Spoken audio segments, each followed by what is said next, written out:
I was 90 when the phone rang twice before I decided to answer it.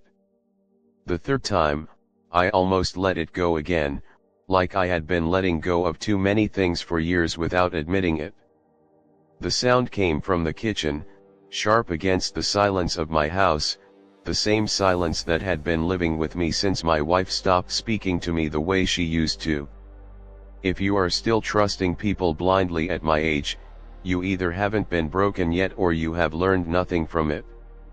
I know this because I once trusted the only person who knew where I kept my spare key, my bank papers, and the truth about my weaknesses, my wife of 58 years. And I still remember the exact second I realized that trust can be used like a map, to take everything from you without breaking a single lock.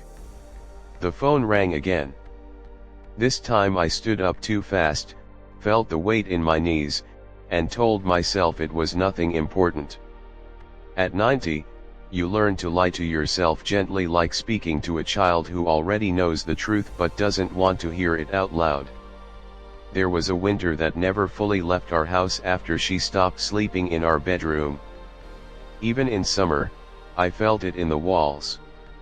I would sit in my chair near the window and listen to the radiator click, pretending it was just another quiet year of marriage, not the slow unthreading of something I had once believed was unbreakable. And then the phone rang a third time. I picked it up. On the other end, there was a voice I didn't recognize at first.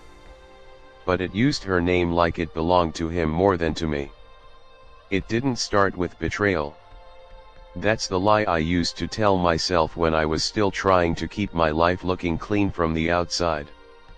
It started 15 years earlier, in the winter of 2009, when I began coming home later than usual. Not because I was doing anything wrong, at least that's what I believed, but because work gave me a kind of silence that felt easier than home. I remember one night at 1940, standing outside our house, holding my briefcase too tightly, thinking how strange it was that I could delay entering my own life. She was sitting at the kitchen table that night, not looking at me. Just stirring tea she didn't drink. The clock above the door made a sound like it was counting something I was already losing. "You're late again," she said. Not angry. Not even sad. Just factual. "I had things to finish," I answered, like that explained anything. She nodded once. And in that moment, something small moved between us, not breaking, not yet, but shifting in a way I didn't know how to fix. Years passed like that. At 63, I stopped asking her where she was going when she left the house more often. At 67, she stopped asking me when I would be home. We called it respect. We called it maturity.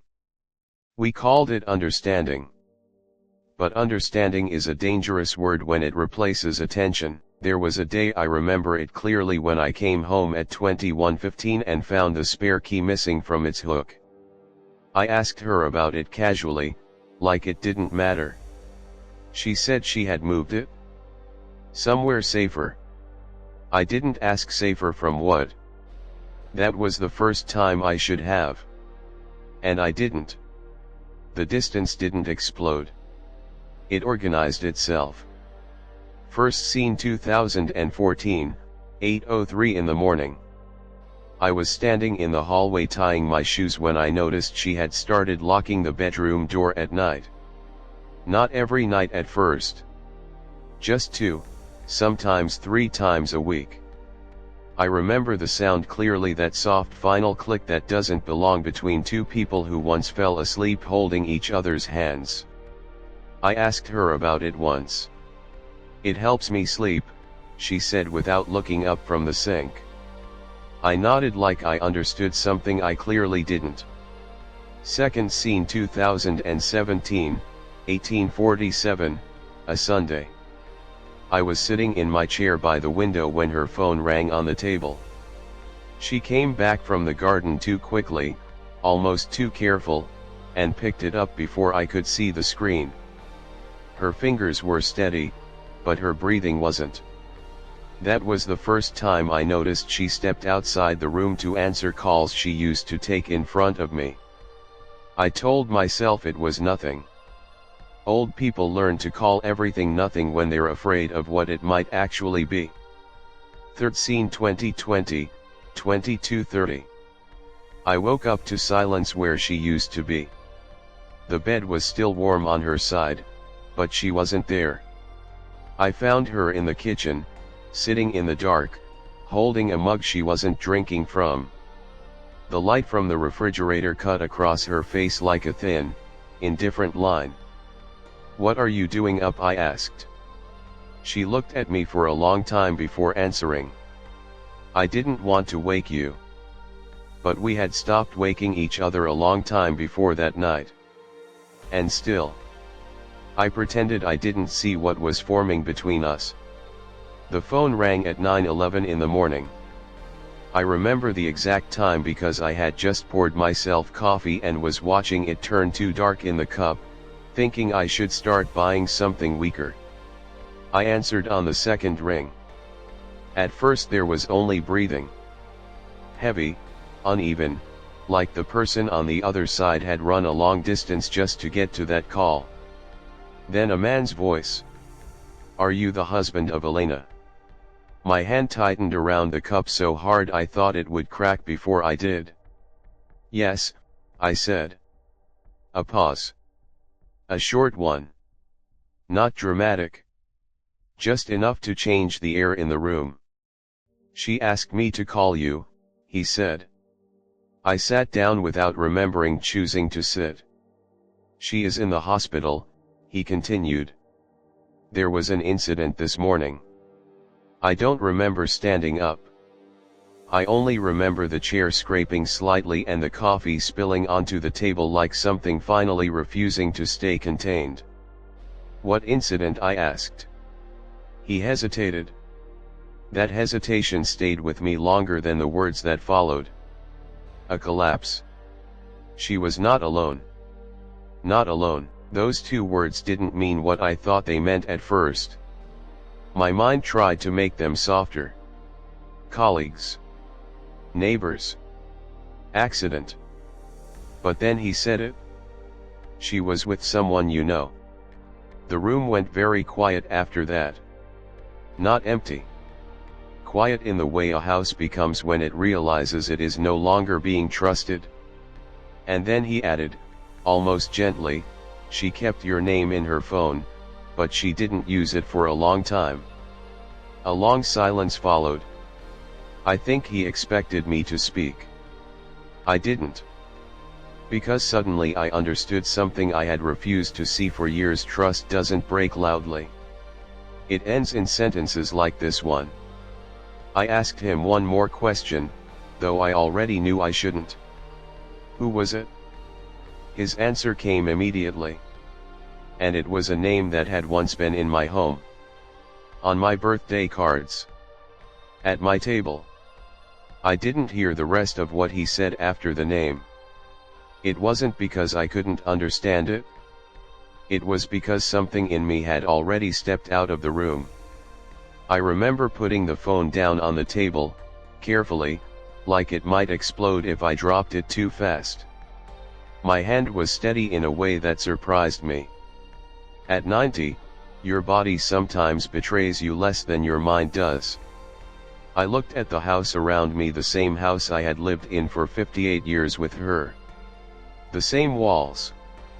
The same corridor where she once stood laughing so hard she had to hold onto the door frame. The same kitchen where we used to argue about nothing important, like salt or whether the window should stay open at night. And suddenly I understood something I had never named before. We don't lose people in one moment. We misplace them slowly, until one day we realize they stopped returning. I went to the kitchen sink and turned on the water, even though nothing was in my hands to wash. The sound filled the silence in a way that felt almost like punishment. Then I said her name out loud. Elena. It didn't come back to me. That was the first time I realized something simple and unbearable. There are names that stop belonging to you long before people leave. I sat back in my chair near the window. The same chair I had sat in for years, watching seasons change like they had nothing to do with me. And I asked myself a question I should have asked 20 years earlier: when did I stop being someone she could tell the truth to? But there was no answer in the room. Only the radiator clicking softly, as if it had been listening all along. You still think betrayal is one moment? It isn't. It's what happens when two people stop meeting each other in the same place, even while living in the same house. I used to believe silence was peace. Now I know it can be a form of departure. And maybe you are telling yourself right now that you would notice. That you would see the change. I thought that too. Until I didn't. What do you do when the person you trusted most stops needing you, but never tells you? I never found a good answer. I went back to the window because that's where I always went when I didn't know what else to do. Outside, the same street was still there. The same cracked pavement near the gate. The same old chestnut tree that used to drop leaves onto our roof in October, making a sound like quiet footsteps across the ceiling. Nothing in the world had changed for it. Only for me. I looked at the spare key hook in the hallway. It was still there, empty, hanging slightly crooked like it had been waiting for something to return that never would. For a long time, I thought about the night she moved it somewhere safer. I used to think she meant safer from losing it. Now I wondered if she meant safer from me trusting too easily. The phone was still on the table. Silent now. As if it had finished its job and had nothing left to say. I didn't call her. I didn't ask for explanations that would arrive too late to matter. Instead, I sat in the same chair where I had spent so many evenings pretending we were still the same people in the same story. The radiator clicked once. Then again. And I realized something I wish I had understood before I turned 90. Trust doesn't disappear in betrayal. It disappears in all the days you choose not to notice the distance growing between two chairs in the same room. The house was still mine. But it didn't feel like it was waiting for me anymore. It felt like it had already learned how to live without me noticing.